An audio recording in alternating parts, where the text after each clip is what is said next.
Welcome to our podcast. This is Friends on Fire. I'm Mike. I'm a lifelong devotee of financial independence. I even wrote a book about it.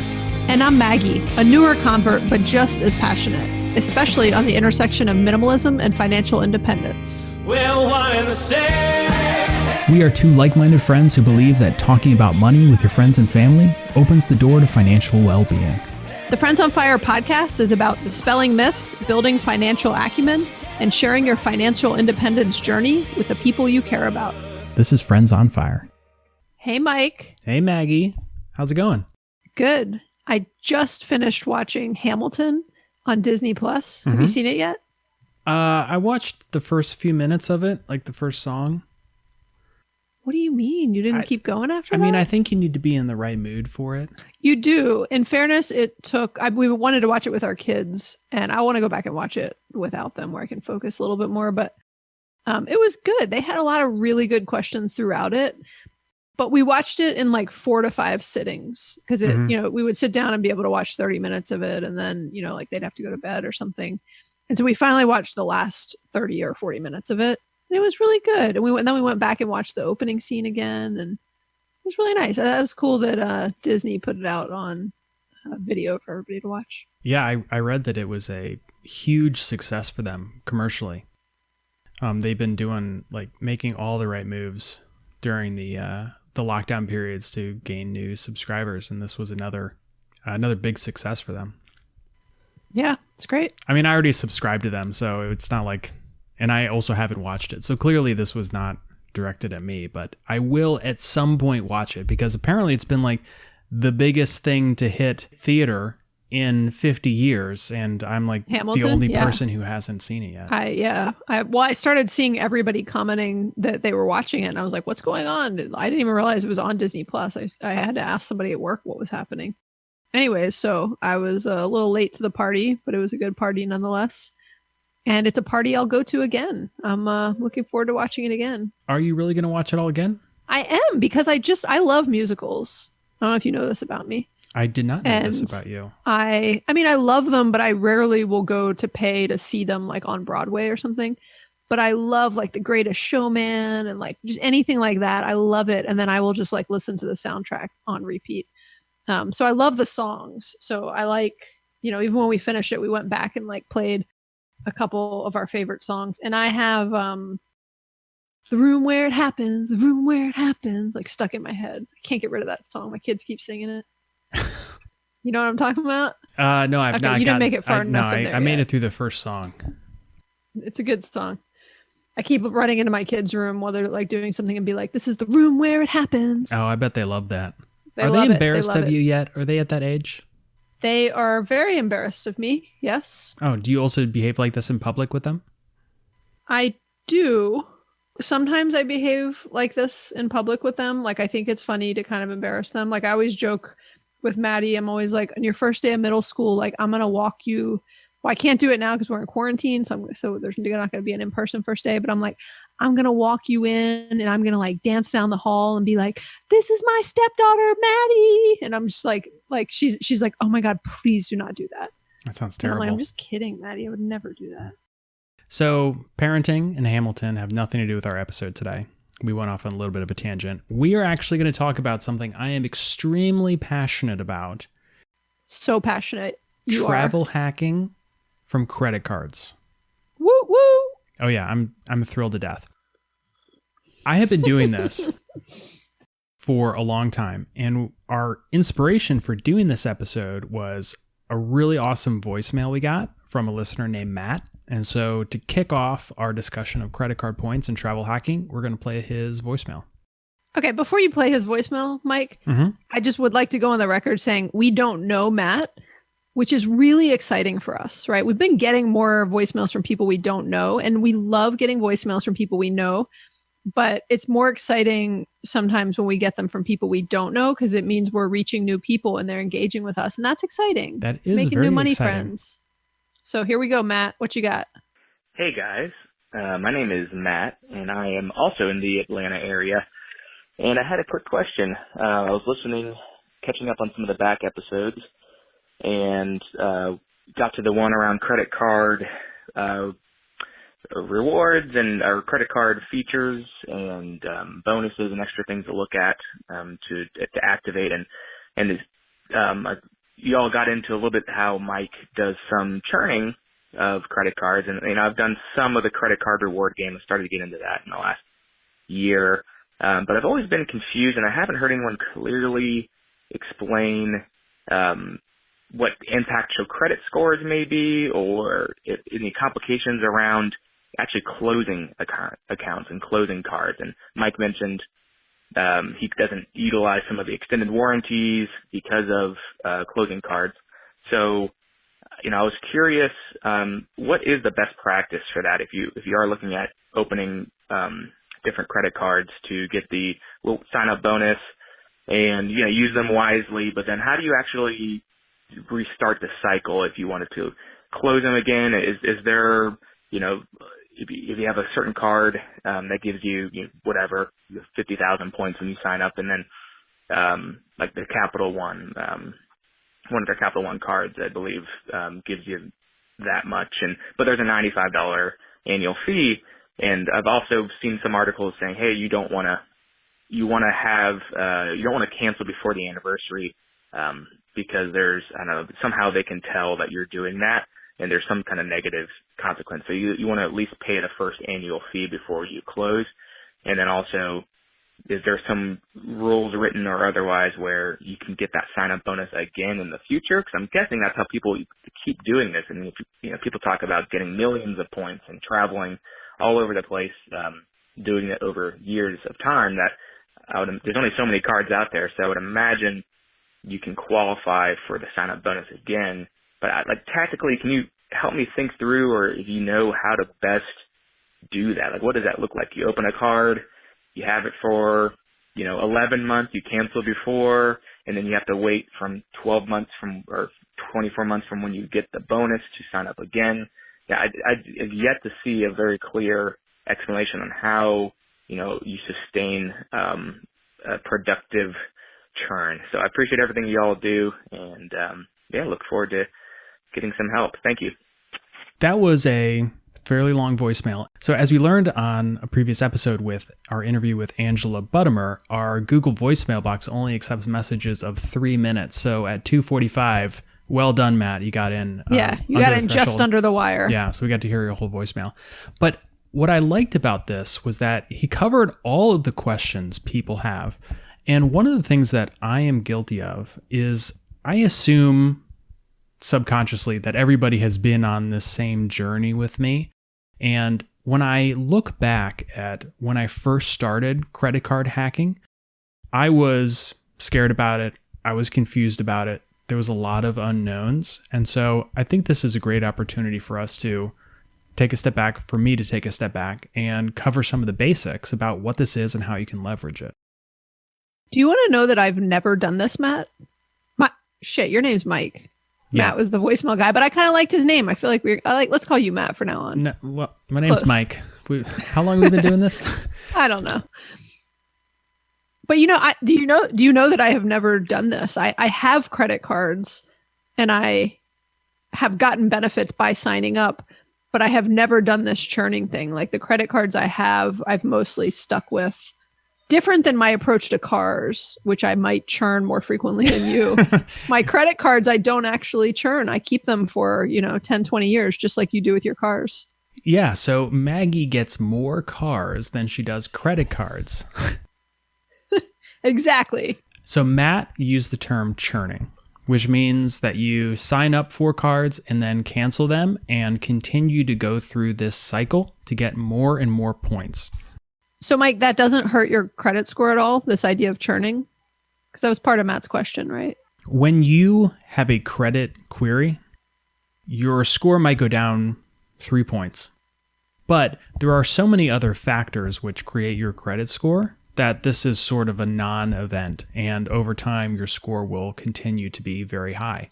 And so what you have to remember is that you should not be nervous about this. Millions of people play this game. I personally have been doing this for a decade. I have earned millions of miles in points, and my credit score is near perfect. So if you are worried about the implications of this, Credit score is better than mine, if you recall, right? Yes. And I've not done this, so I do that's a recall. good test case. Yeah, I will never forget You're like, it. I do I mean, it's recall. not a I'm keeping competition, but I remembered that I won. It's not a competition, but if it was, you won. Yeah, exactly. So there is an entire community in the same way that there's a big financial independence community. Credit card hacking, this is huge. So there are enough people to make you feel confident about this if you are concerned. But part of this episode is to educate you guys and hopefully inspire you to at least try it. Because as soon as you get into it and you see that it works, you're going to be hooked. And, the cool thing about this too, Mike, is this isn't an all or nothing game, right? So it's not like you have to do it as aggressively as you may have done it, or as some people may do it.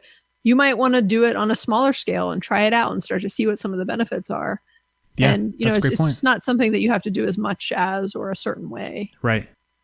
So let's recap credit scores real quick, just to close the loop on that one part of his question. So credit scores are comprised of your payment history, which is 35% of your score, the amounts owed, otherwise known as the credit utilization ratio, that's 30%, the length of credit, 15%, new credit, 10%, and credit mix, 10%.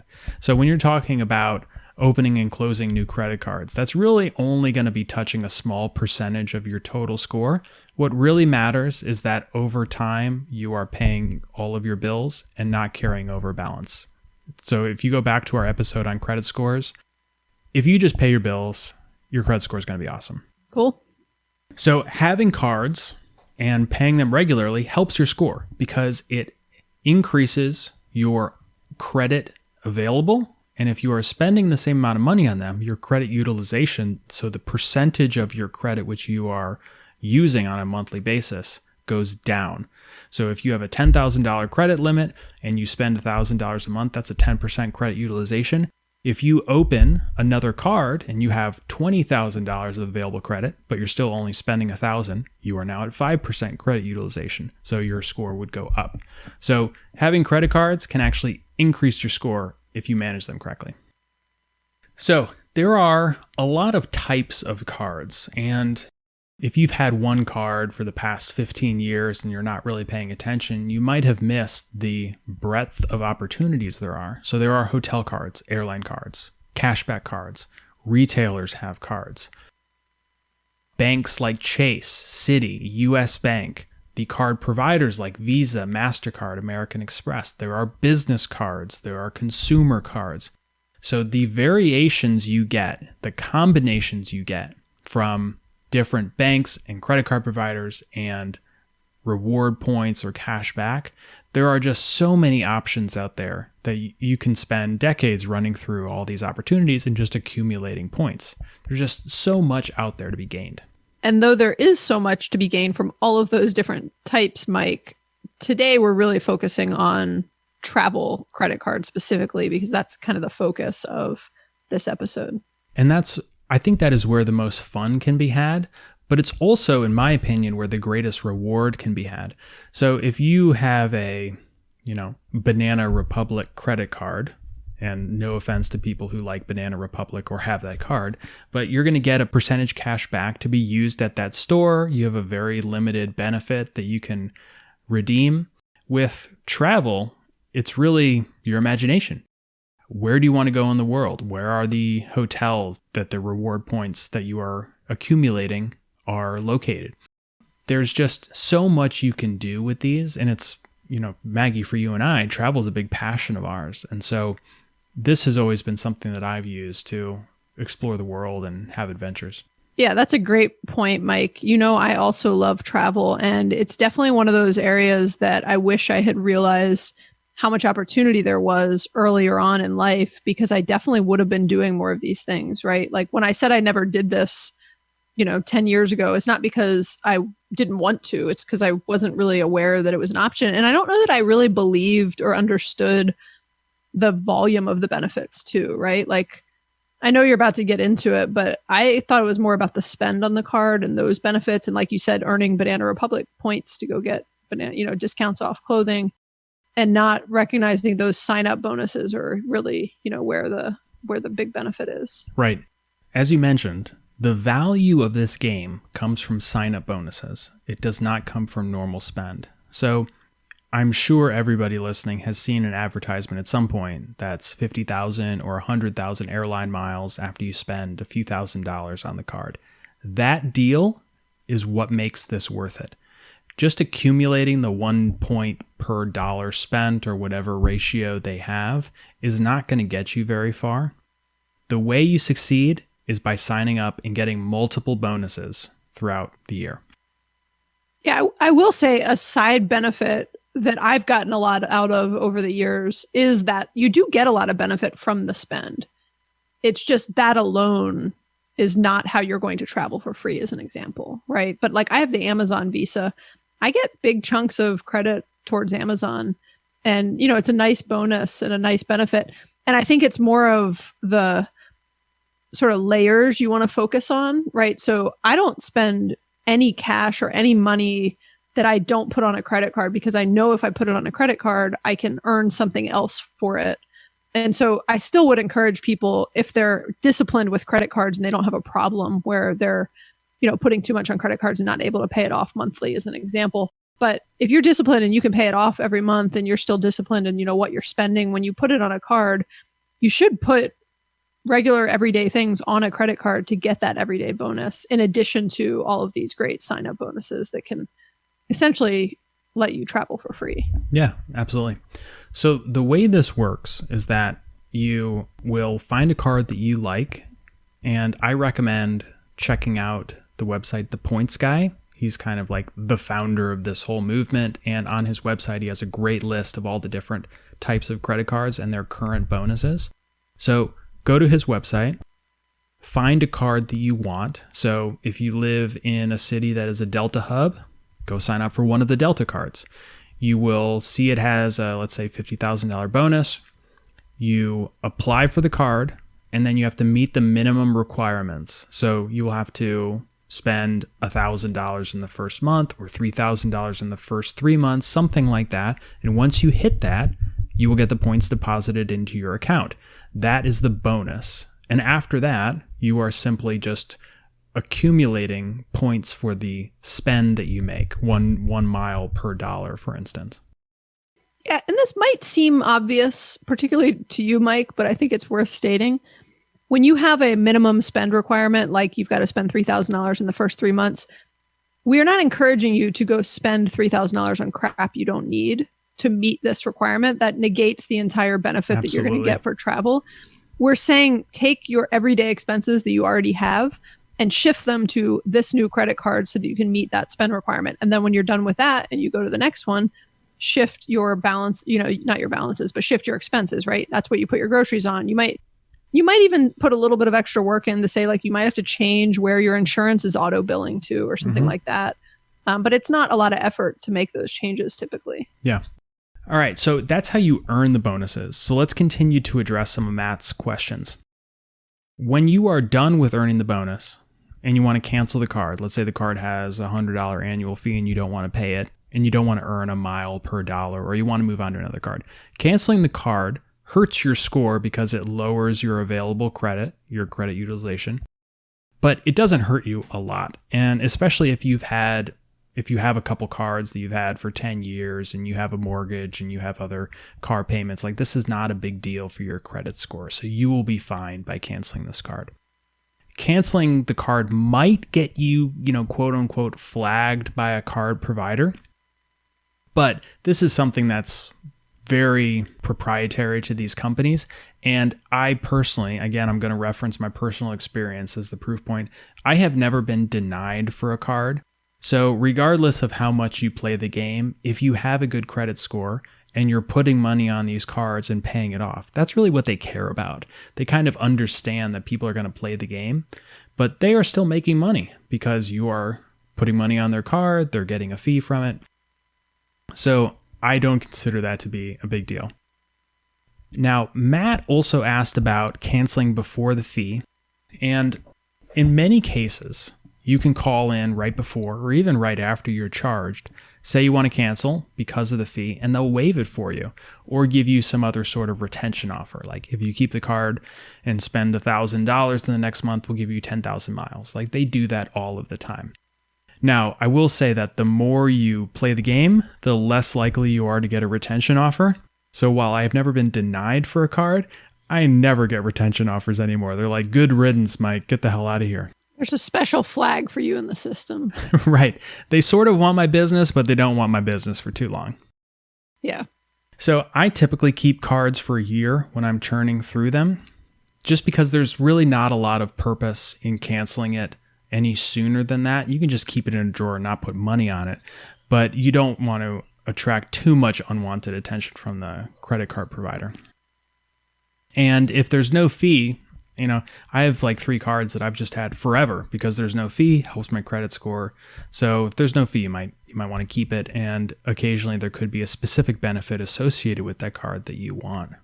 Now, one thing that I'll mention about the bonuses is that recently in the past few years, the credit card companies have put in new rules that say you can only get the bonus once per lifetime. This isn't the case for every credit card, but it's for most of them now. So if you were to get 100,000 miles from the Delta Gold Amex card or whatever, you would only be able to get that once. You couldn't cancel it and then a few years later sign up for it again. But there's going to be a Delta Platinum Amex. There's going to be a Delta Gold Business. There's going to be a Delta Platinum Business. There are so many card combinations out there that you are going to have enough time to run through all these options and not worry about missing out on repeat bonuses. It's funny. Makes complete sense and is very logical. But I never thought about the fact that, it's probably a one-time bonus from that company. Mm-hmm. And they'll tell you, like in the fine print, it will tell you if... Do you read the fine print? Of course, I always read the fine print. Oh my God, I've never read the fine print. I love fine print, Maggie. Because if there's fine print... Oh my gosh, hold on. Wait, I just want to go back to what you just said. Mm-hmm. Like, that is so quotable. I love fine print.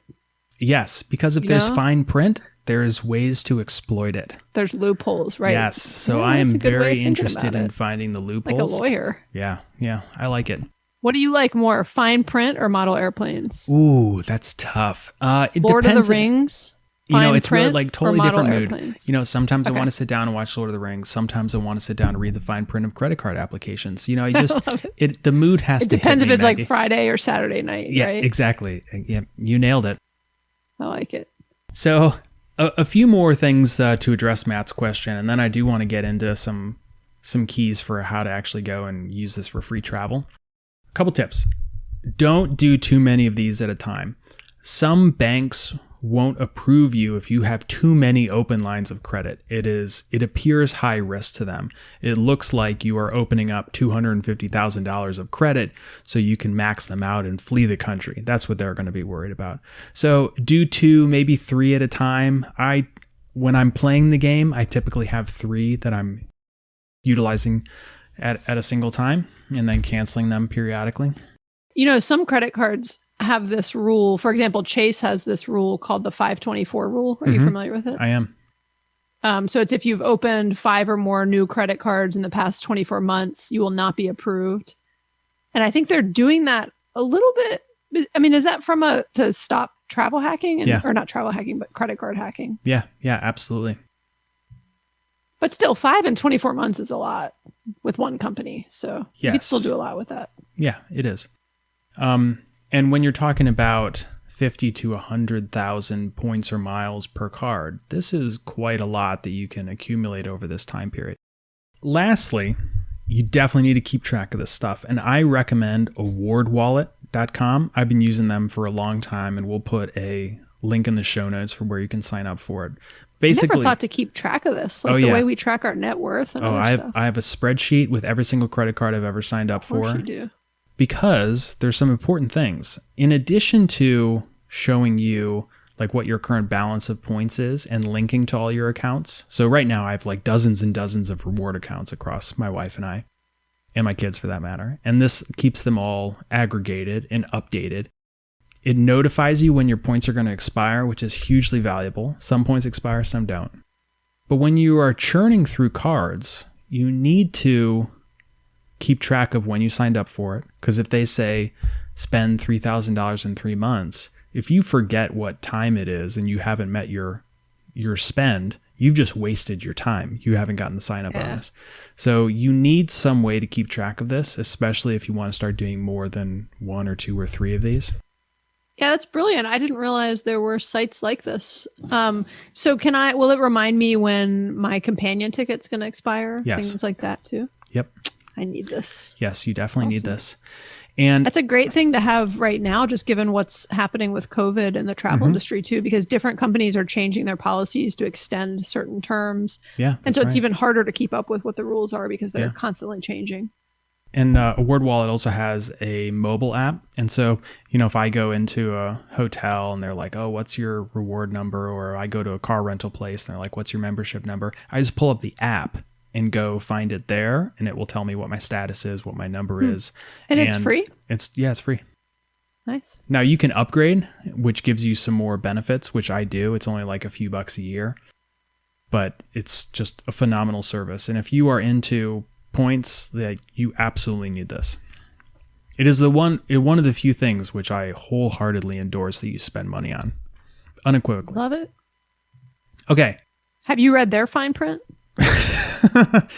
That they take a little bit off the top. You turn over all your passwords to them. Yeah, exactly. And I have not read the fine print on that. I have not looked for loopholes in this service that I utilize. So I think we've addressed Matt's question and questions. He had a bunch of them. But really, I think the big takeaway is that you should not be scared of this. This doesn't hurt your credit, and you can get a ton of benefit if you go about doing this strategically.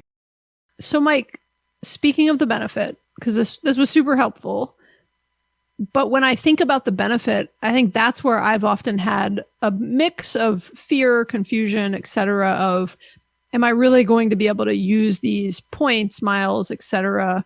for where I want to travel, when I want to travel? So what's the redemption process look like for these things? Good question. The redemption process in and of itself can be confusing sometimes. Companies have varying degrees of flexibility in their programs, and some make it really hard to redeem, some make it super easy. The way you have to go about this is you have to evaluate the redemption opportunity as a value per point and see if that is worthwhile. If you have a 100,000 mile redemption opportunity for a flight, and if you go and try to book that flight with cash, it's $1,000. You are getting 1 cent per mile value. And that's okay. Each reward program is going to have a different value equivalent for their points and miles. The rule of thumb is that airline points are probably worth around 1.5 to 2 cents per mile. Hotel points are worth about half a cent per point. And so if you are getting above that, it's a great deal. If you're getting below that, you might want to actually save your points and use it later. Mike, what are some resources that people can leverage? Because I always, when I see a certain flight from Delta, I'll kind of compare it in my head, but I don't really know the math. Mm-hmm. Do sites like the Points Guy or would Award Wallet help you with that? Yeah, the Points Guy maintains a list of all reward programs and the value equivalent of their points or miles. And so you can see if you're getting above or below that. But the way you calculate it is you take the cost to buy the thing outright, to buy the hotel night or to buy the flight, and divide it by the number of points that you are being asked to pay for. So if you are getting 1.5 to 2 cents of value per airline mile, that's a good deal. You should use your points to go book that ticket. If you are getting above a half a cent per point for a hotel stay, you should go use your points for that stay. If you're getting below, it means that you're just getting a great deal in the hotel. You should probably just pay cash for it. What you don't want to do is say, this flight is $200 and I'm going to go spend 100,000 miles to go avoid that $200 cost. That's a terrible redemption. You can go use 100,000 miles to go get 2 tickets to Europe. That's where you want to be redeeming these things for. When you are searching for options to go redeem these, don't be turned off by the first thing that pops up. I think this is where people get hung up. They want to go do a flight to Europe over Christmas on a particular day, and the flights are $250,000 per person. You're like, I don't have 1 million points to go fly my family to Europe. Like, what have I been wasting my time on? You need to do some options. You need to look for different times. You need to book through partner airlines. You need to possibly look at different dates, but you will find deals out there. And maybe this isn't the right opportunity to use points, but you will find opportunities to cash these in and you will save a ton of money.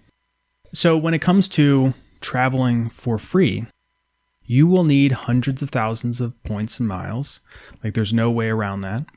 But once you have signed up for a few cards, so let's say you and your spouse both sign up for a Delta card, an American Airlines card, and an IHG card, and a Marriott card, all of a sudden you have 2 airlines that you can book flights on.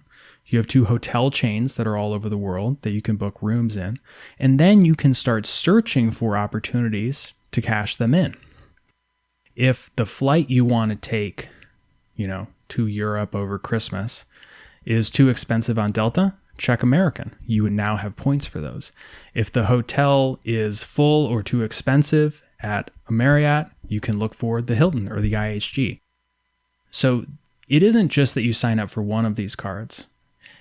That in and of itself has benefit. You might get one flight out of it. But signing up for a bunch of them with different rewards programs and then building up your balances gives you flexibility to go find great deals. Yeah, and I think people remembering what you said earlier, Mike, too, around just because one particular airline doesn't have the flight you need for where you want to go, check the other, right? Check another and check it at different times, right? Like, I've checked on Delta before. One week it'll be this, the next week it's that, right? And so, you're not going to spend one day where you sit down and do your travel planning and think that the stars are necessarily going to align that day. This is something where you might want to be keeping an eye on things for, a few weeks or a few months while you're planning something. Yeah. And to give a specific example, like we booked a trip to Europe and we go, once or twice a year to see my wife's family. And sometimes there's a great deal for a low amount of points and we will book it with points and save ourselves a very expensive flight. Sometimes the flight themselves is very cheap and we will just pay cash for it. Other times the flight's expensive and the points are expensive. And so what we just booked was actually a route that takes us through Amsterdam to Germany. So it's one stop. It's not the most convenient flight, but it's only 50,000 miles, which is super cheap for a very expensive flight. So a great redemption value on it. But because we have a little bit of flexibility, because we could pick our days, because we didn't mind the one connection, we got a great deal, saved ourselves a ton of money. But that's you have to get into the habit of working a little bit. This is not easy. If it was easy, everybody would do it and the airlines would make no money. You need to go through the effort of signing up for cards, picking them strategically, and then looking for good redemption options. That was a ton of great information, Mike. What do you recommend somebody who's newer to this start to do right now to go apply for a card and kind of get started on this credit card hacking journey to save money on travel? Good question. The first thing is just start. As soon as you get into this and start receiving these big bonuses, you're going to get hooked, I promise. So first thing you do, go to thepointsguy.com, go to the list of available credit cards and their sign-up bonuses, pick an airline and a hotel that you'd be able to utilize, like the airline has a hub in the city you live in, the hotel is one you like. Go apply for both of those cards, meet the minimum spend, sign up with awardwallet.com and track those reward programs so you know that the points are there and when they're going to expire. And then after a year, cancel those cards, do it again. And over time, you will build a balance of hundreds of thousands of miles and have a ton of flexibility to go use these for free travel. I think this has inspired me, Mike, that like I said, I don't ever do this. And I could tomorrow go sign up and get 100,000 points from one of many companies. Yeah. I'm going to do it. I want to show you something, Maggie. Oh, this is all your credit cards. I want a picture of that for like social media. Yeah, I will. So this is a stack of some of the credit cards I've signed up for over the years. This is just, look at all these. So again, just to reiterate my personal success with these, I have had dozens and dozens of cards, earned millions of points and miles, and have a near perfect credit score. My family travels almost for free all of the time, and this system works. If you are disciplined about it, it works really well. Yeah.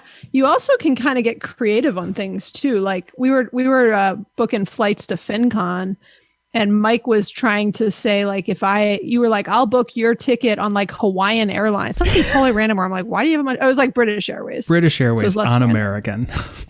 British Airways. I don't know what made me think of Hawaiian Airlines, and he was like, if you do that and then buy my ticket back, so you can get creative with friends who you might be traveling with, because you can sometimes buy their tickets too if you're traveling with them, and then you can use your points and credit for someone else, and then they might, kick in for food, or, do something that kind of pays you back in cash in some way. Yeah, that's right. And to them, it's no different. So yeah. Unfortunately, I don't think we're going to be going to FinCon anymore this year. I doubt it.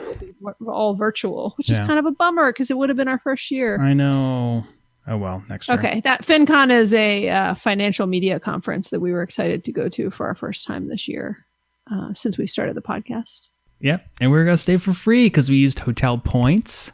Yeah. And we were flying on points, and we were, in true FinCon fashion, it was not going to cost us much to go, except for it was a fairly expensive ticket to go. But we weren't staying at one of the partner hotels. We were staying like 5 blocks away. One of our, we were staying at one of our company's hotels down the road. Yeah.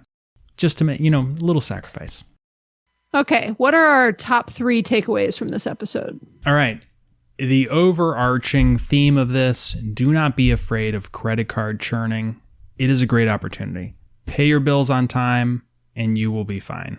Awesome. Number 2 is use a site like awardwallet.com or even manual tracking spreadsheet to keep track of what credit cards and benefits you have signed up for, so that you can be careful about meeting those different rewards bonus criteria, making sure that you use different benefits before they expire, etc. So you get to use the benefits. And then lastly, understand that points and miles have a value. So treat them like cash. Divide the cost over the number of miles you're being asked to spend, and make sure that that is a good rate. You can find these rates at thepointsguy.com. It's about 2 cents for an airline mile, about a half a cent for a hotel mile. If you're getting better than that, definitely do it. If you're getting less than that, maybe find another opportunity. All right, Maggie. Okay. I love this good episode. Discussion. I know. I can tell you light up when the way you light up when we talk about fine print. You really light up when we talk about credit card hacking. Yeah. And I love holding this big stack of old credit cards in my hand. I know. We'll take some pictures of it for social media.